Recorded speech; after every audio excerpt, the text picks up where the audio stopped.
அனைவருக்கும் வணக்கம். இது வந்து ரவிஹேமா இல்லத்தோட 10ஆம் ஆண்டு நவராத்திரி உற்சவ குழு உற்சவ விழா 2வது நாள். இன்னைக்கு நவராத்திரியோட 2வது நாள்ல வந்து நம்ம தேவியை வந்து வாராகியாகவும் பிரம்மச்சாரிணி ரூபமாகவும் வழிபடுறோம். அவளுக்கு இன்னைக்கு பிரீத்தமான நிவேதனம் பார்த்தோம்னா புளியோதரை. வாராகிக்கு எப்பவுமே புளியோதரை. அவள் ஒரு காளியோட அம்சம். தேவியோட படை தளபதி வந்து வாராகி தேவி தான்.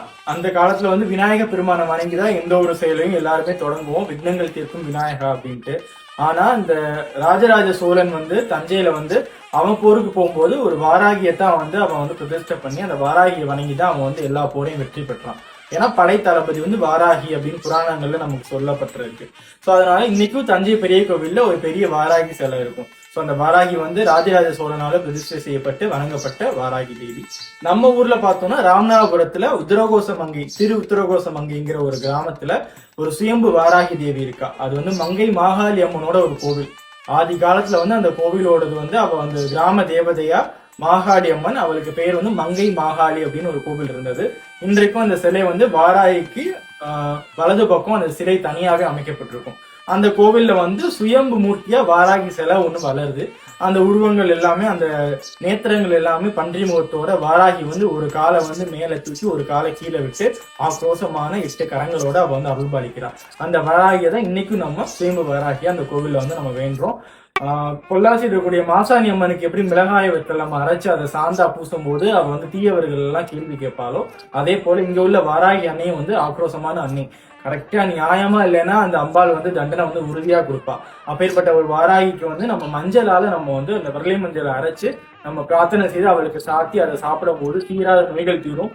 என்ன நம்ம பிரார்த்தனை இருக்கோ அது எல்லாமே அந்த அம்பாள் வந்து நமக்கு வந்து சரி நல்ல முறையான வேண்டுதலா இருந்தா கண்டிப்பா அந்த அம்பாள் வந்து நமக்கு அதை நிறைவேற்றி கொடுப்பா. அப்பேற்பட்ட வாராகி தேவிக்கு உகந்த நாள் இன்னைக்கு. அதே போல நம்ம வீட்டுல இன்னைக்கு 2ஆம் நாள் குழுவும் மிக சிறப்பா குழந்தைகள்லாம் நிறையவே வர ஆரம்பிக்கிறாங்க. குழந்தைகளுக்கும் நல்லா பிடித்த விதமான குருவாவும் சுமங்கலி பெண்களுக்கும் எல்லாம் நம்ம தாம்பூலம்லாம் கொடுத்து நல்லபடியா இந்த நவராத்திரி 2ஆம் நாள் திருவிழா சூப்பரா முடிஞ்சது. நாளைக்கு பார்த்தோம்னா நவராத்திரியோட 3ஆம் திருநாள். நாளைக்கு தினத்துல வந்து நம்ம வணங்கக்கூடிய தேவி யாருன்னு பார்த்தோம்னா இந்திராணியும் சந்திரகாந்தா அப்படின்னு சொல்லுவோம். சந்திரகாந்தா வந்து சந்திரனுடைய அம்சத்தை பெற்றவள். இந்திராணி வந்து தேவேந்திரனோட மனைவி. அவளுக்கான ஒரு இந்திரலோகத்தோட ராணி தான் அவ இந்திராணி. அந்த தெய்வங்களோட அம்சமா நம்ம துர்கா தேவியை நாளையோட நிறைவு செஞ்சு வணங்குறோம். அந்த தேவிக்கு பிடித்தமான நிறம் பார்த்தோம்னா ஊதா நிறம். ஊதா நிறத்துல நம்ம உடைகள் அணியலாம்.